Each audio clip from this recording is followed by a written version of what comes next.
want to score 280 and above in JAMB? At Taraba Business School, we can make your dream come through. Register now for our JAMB and CBT training. Intensive JAMB and WACE coaching classes with experienced teachers is ongoing. You will also be trained on computer-based training, CBT. Visit Taraba Business School today. We are located opposite Civil Service Commission, 183 Hamarua Way, Jalingo, Taraba State. You can call the following numbers for inquiries: 080 602 69140, 070 634 28464, 080 606 60861.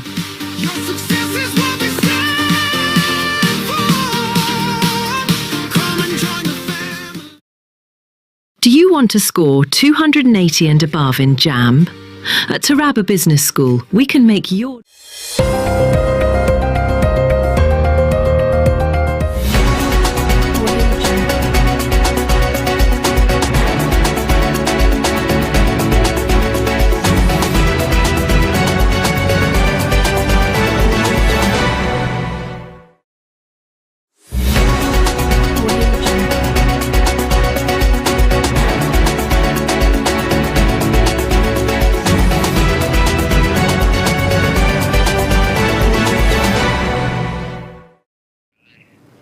I am Moses Peter, welcoming you to news at 9 p.m. on Som TV.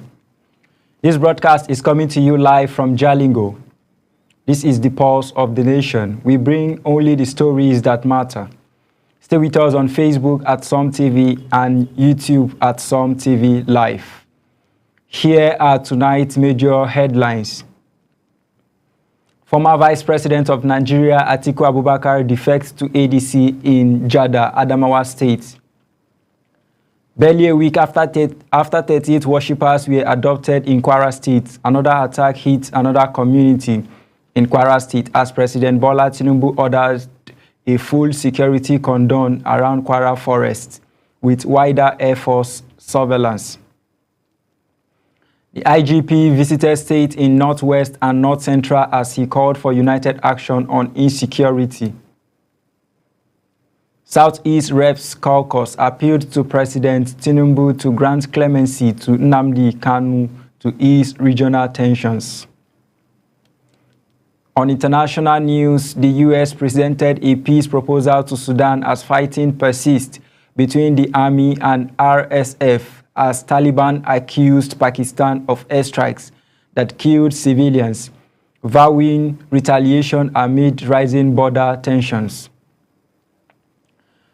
On business news, CBN kept interest rate at 27%, saying the economic isn't strong enough for another cut. Entertainment news, Olivia Yas resigned as Miss Universe Africa to stay true to her values and inspire young girls. Sport news, Amaju Picnic said the new qualification format contributed to Nigeria missing the 2026 World Cup. Now the news in full. Former Vice President Atiku Abubakar has officially announced his defection from the People's Democratic Party PDP to the African Democratic Congress, ADC.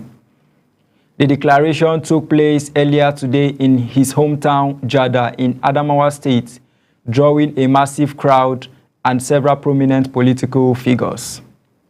Our correspondent, Ojoma Yusuf, completes the report.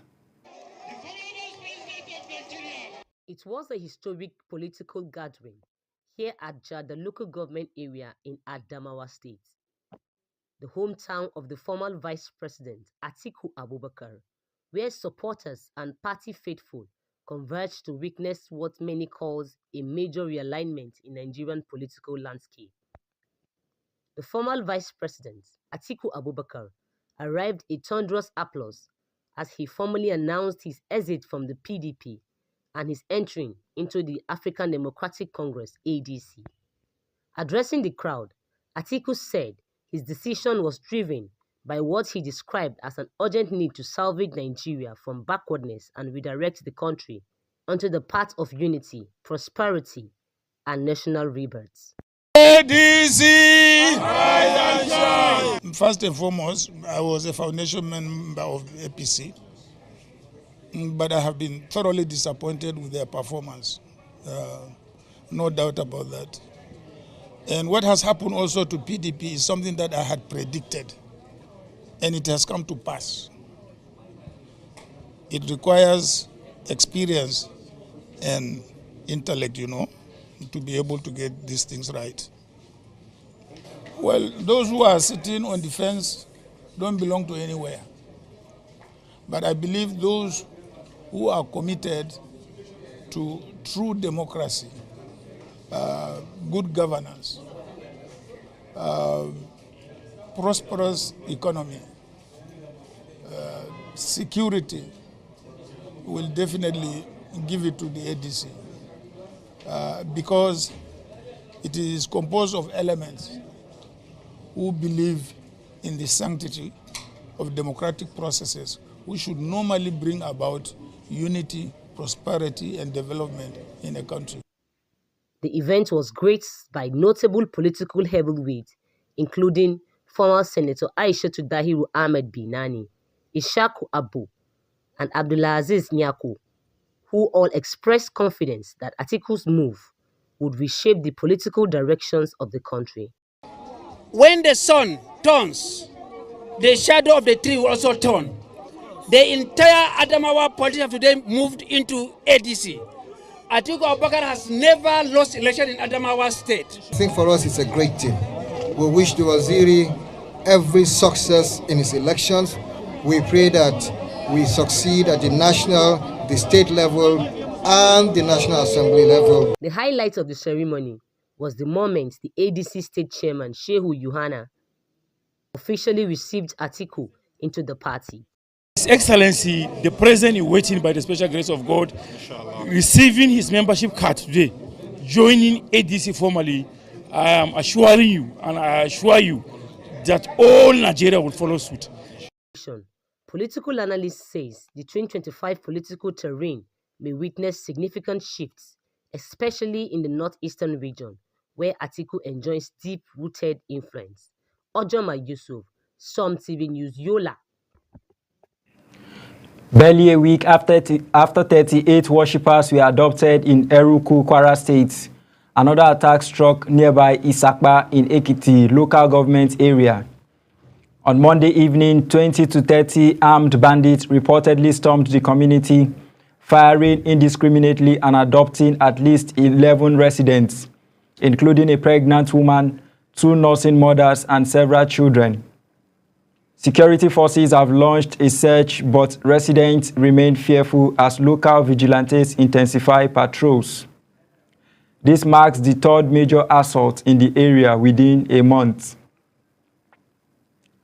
President Bola Tinubu has ordered a full security cordon around forested areas in Kwara State following a surge in kidnappings and terrorist activity.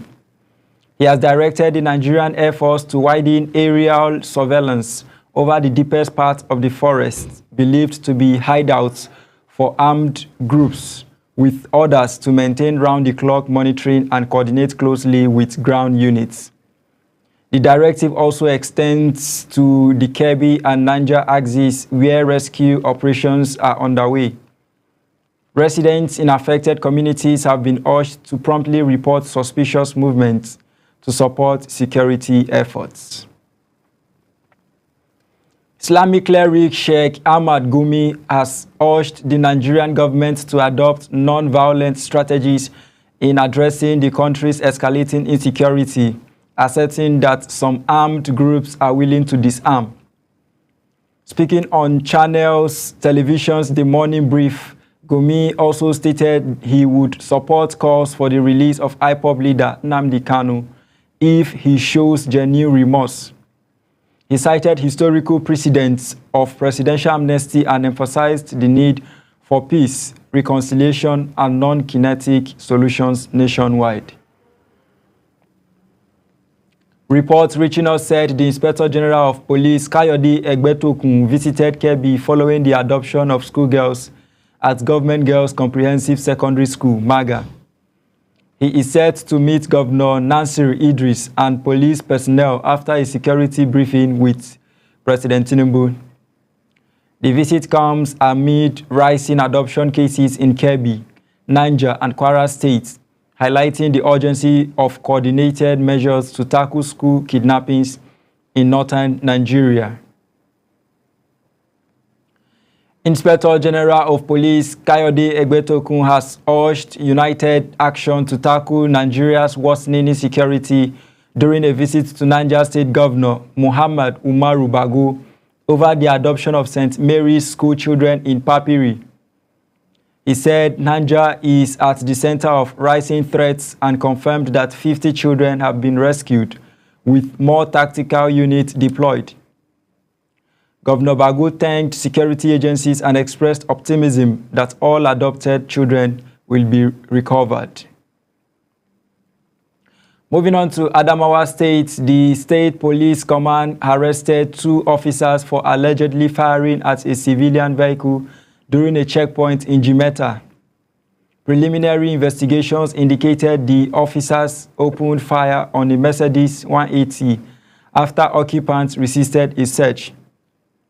No injuries were reported. Commissioner CP Dankombo Morris ordered a full investigation, emphasizing accountability and the need for disciplinary action to maintain trust in law enforcement during routine security operations. Reports on Benue indicates that 3 suspects linked to a deadly attack in Anwule community in Ohimini, LGA were arrested. The attack killed 6 people, including a pastor. One suspect acting as a vigilante commander admitted supplying the weapon used under instructions from another individual. Local vigilantes assisted police in the arrest, demonstrating collaboration between communities and law enforcement to bring perpetrators to justice and restore safety in affected areas. The Southeast Caucus in Nigeria's House of Representatives has appealed to President Bola Tinubu to grant clemency to IPOB leader Mazi Nnamdi Kanu, recently sentenced to life imprisonment for terrorism. In a communique, 42 lawmakers emphasized that Kanu's continued detention worsens regional tensions and urged a political and humanitarian resolution under Section 175 of the Constitution.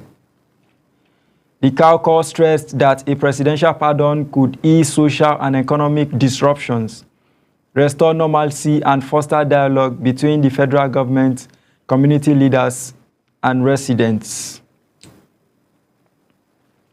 The United Nations has expressed alarm over a recent surge in mass kidnappings in north-central Nigeria, urging authorities to take all lawful measures to stop the attacks and bring perpetrators to justice. Since November 17th, at least 402 people, mostly school children, have been adopted in Niger, Kebbi, Kwara, and Borno states, with only 88 freed or escaped. The UN called for the safe return of all captives and thorough investigations, as growing insecurity has prompted school closures and heightened fears nationwide. The Independent National Electoral Commission, INEC, on Tuesday swore in Professor Ramon Tella as the resident electoral commissioner for Oyo State. INEC Chairman Professor Joash Amupitan administered the oath, emphasizing the REC's duty to uphold integrity, professionalism, and public trust. The ceremony held at the Commission's headquarters forms part of efforts to strengthen electoral administration nationwide. Taylor, a professor of strategic management, pledged to align his work with INEC's vision and ensure voters' confidence in the electoral process. The Director General of the National Youth Service Corps, Brigadier General Olakunle Nafiu, has urged 2025 Batch C Corps members in Rivers State to embrace the scheme's core values of integrity, patriotism, efficiency, transparency, and commitment. Speaking during the orientation course, Nafiu encouraged participants to contribute positively to national development during and after service. NYSC Rivers State Coordinator Moses Olegen commended the 2,586 corps members for demonstrating discipline and dedication, highlighting the scheme's ongoing efforts to instill national duty in Nigerian youths. The Defense Industries Corporation of Nigeria, DICON, unveiled its first batch of locally manufactured DG-103 rifles, marking a milestone in Nigeria's defense efforts. CEO Osman Jena said nearly 1,000 rifles have been produced and passed operational tests. The upgraded AK-103 rifles are part of DICON D7G's broader plan, including a Lagos military jetty and a target of 60 million rounds of ammunition annually, reinforcing local production and national security readiness. The National Assembly Joint Committee on Constitutional Review is advancing toward a December 2025 deadline, with the final draft of proposed amendments to the 1999 Constitution nearing completion. Deputy Senate President Jibrin Barau and House Deputy Speaker Benjamin Kalu confirmed deliberations have concluded, leaving only ratification and technical adjustments. Key reforms include power devolution, fiscal federalism, state policing, electoral reforms, and women's representation. The bills now move to 36 state assemblies for approval. Senator Sunday Marshall Katung defended his sickle cell prevention, control, and management bill, motivated by personal encounters with affected families. The bill passed its first 2 Senate readings and proposes treatment centers in all local governments. Katung also urged local drug production, praised religious genotype screening, and explained his PDP defection to back President Tinubu, citing federal development initiatives and historical neglect in southern Kaduna, while seeking public support for effective implementation. The PDP's National Secretariat at Wadata Plaza remains sealed after clashes between rival factions led by Turaki and Wike. National Publicity Secretary Ini Emomobong promised reopening soon, though Wike loyalists dismissed this, citing the Ibadan Convention as illegal. Analysts warn ongoing disputes may weaken the PDP ahead of elections. Meanwhile, Jigawa PDP ex-LG chairman backed Sule Lamido, urging him to consider a new political platform amid persistent internal crisis. Plateau State launched a campaign against gender-based violence as part of the 16 days of activism. First Lady Helene Mufwang flagged off a procession in Jos, joined by officials including the Women Affairs Commissioner and representatives from NHRC, Spring, and WOPI.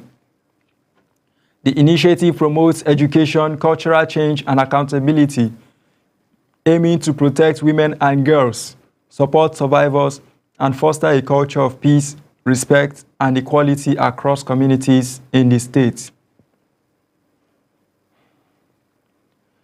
Nasarawa State, in partnership with Pathfinder International Nigeria, began HPV screening for 100 women in Kwandari, Lafia, LGA, marking World Cervical Cancer Day.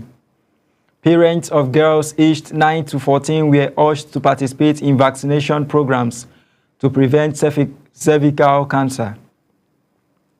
State health authorities and First Lady Silifat Abdullah Isule highlighted the vaccine's safety and the importance of parental support, reaffirming the government's commitment to women's health and preventative care across communities. In Edo State, a man, Timothy Gilbert, is on the run after allegedly pouring acid on his girlfriend, Angela Oga, in Amufi Ikpugba Oga LGA. Oga is reportedly in critical condition at a private hospital. Her lawyer, John Izegegbe, confirmed a petition has been filed with the State Commissioner of Police, Monday Agbonikan, urging urgent action to apprehend Gilbert and ensure justice, highlighting the need for rapid intervention against violent crimes. From Borno State, the University of Maiduguri announced it will graduate 20,164 students, including 205 first-class honors, 66 PhDs, 1,020 master's degrees, and 13,624 bachelor's degrees. Vice Chancellor Professor Mohammed Mele credited federal and state support, TED fund allocations, and the 12-megawatt hybrid solar power plant for enhancing operations. The convocation also marks UNIMATE's 50th anniversary and the launch of the endowment fund to support research, infrastructure, and scholarships, boosting higher education in the region. Moving down to Kogi, the Kogi State Internal Revenue Service urged the House of Assembly to adopt the Nigeria Tax Act and the Nigeria Tax Administration Act. Executive Chairman Dr. Salihu Enehen emphasized benefits, including tax relief for low-income earners and increased obligations for high earners. Authorities stressed transparency, effective tribunals, and stakeholder collaboration to boost internally generated revenue and strengthen Kogi's ranking among top revenue-generating states in the region, supporting sustainable fiscal development. From Kwara State, the Owa of Eruku Oba Olanrewaju Busari warned that dense forests connecting neighboring states leave communities vulnerable to bandit attacks. He called for a permanent security presence, such as military or mobile police units, to monitor hideouts. Oba Busari praised federal and state interventions while urging vigilance and community cooperation to prevent future attacks and protect residents across Kwara State's vulnerable areas. Also in Kwara, 38 worshippers adopted from Christ Apostolic Church, Eruku, were released under strict medical supervision at the Government House Clinic, Ilori. Access is restricted and staff cannot use phones. While the PDP welcomed the release, it criticized the state government over unclear circumstances, security lapses, and lack of arrests, highlighting persistent bandit threats across communities and the need for improved law enforcement. From Kano, the European Union and partners launched the Women Venture Studio Digital Innovation Hub in Kano to empower women entrepreneurs and revive the textile industry. The hub will provide digital skills, market access, and business networks while promoting circular fashion practices. Officials emphasized collaboration, resilience, and inclusive growth, highlighting Kano's textile heritage and women-led innovation as key drivers of economic development and technological advancement in the state. Reports from Lagos said residents of Ikorodu and Alakbere face severe water scarcity, worsened by power outages and poor infrastructure. Many households rely on costly private sources, such as sachet and bottled water. While some benefit from boreholes, others contend with unreliable supply and poor quality. Residents are calling for improved public water provision to ensure access to safe, affordable drinking water and daily use across Lagos mainland and surrounding communities. In Lagos mainland, LGA distributed sanitation tools including brooms, rakes, shovels, and wheelbarrows to community development associations to boost hygiene. Chairman Jubril Emilagba stressed that residents' participation is key to clearing refuse, removing illegal dumps, and strengthening waste management.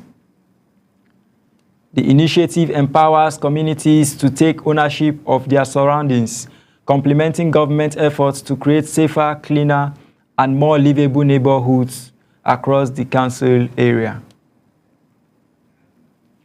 In Ondo State, the Ondo State Police Command arrested two Adekunle Ajasin University students over an alleged conspiracy and rape of a 20-year-old fellow student.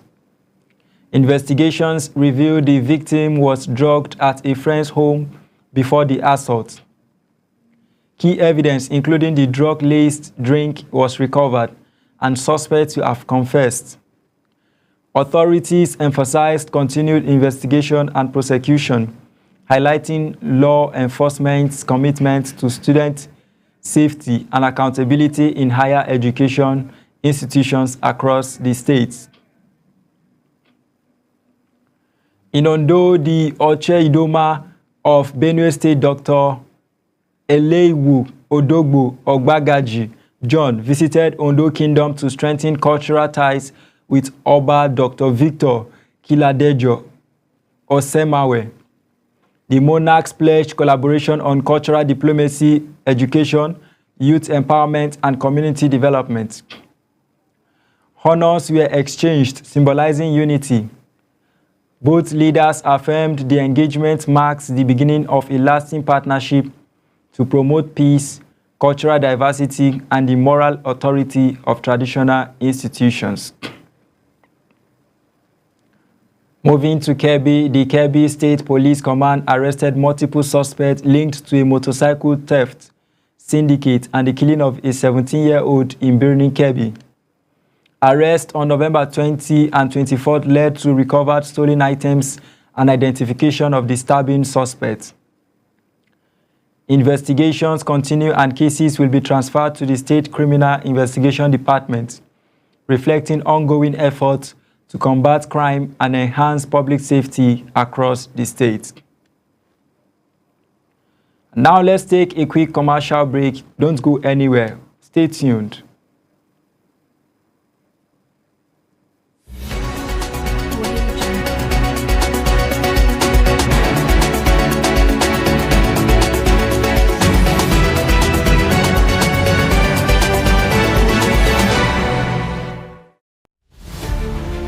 Every day begins with a need to move with purpose, to shop without stress, to send without fear, to pay without delay. For every rider chasing time, for every home that needs restocking, for every voice that needs connection, for every dream that needs delivery. Now, one app brings it all together. Supercab, move smart, ride safe, supermarket, groceries, gadgets, everything. Supercash, airtime, bills, transfers, done. Super logistics, fast, secure, right to your door. It's more than an app. It's your movement, your market, your money, your connection, all in one place. Supergo, one app for services endless.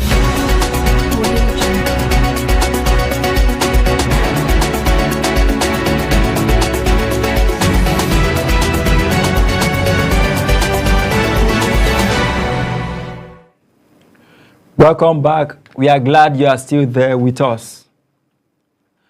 On international news, the United States presented a firm peace proposal to Sudan's army and rapid support forces, though neither formally accepted it. U.S. advisor Masad Boulos said the army demanded preconditions while the RSF declared a unilateral ceasefire with unclear status. The conflict, worsening since April 2023, has caused famine, ethnic killings, and a risk of splitting the country, highlighting the fragile nature of Sudan's security and governance.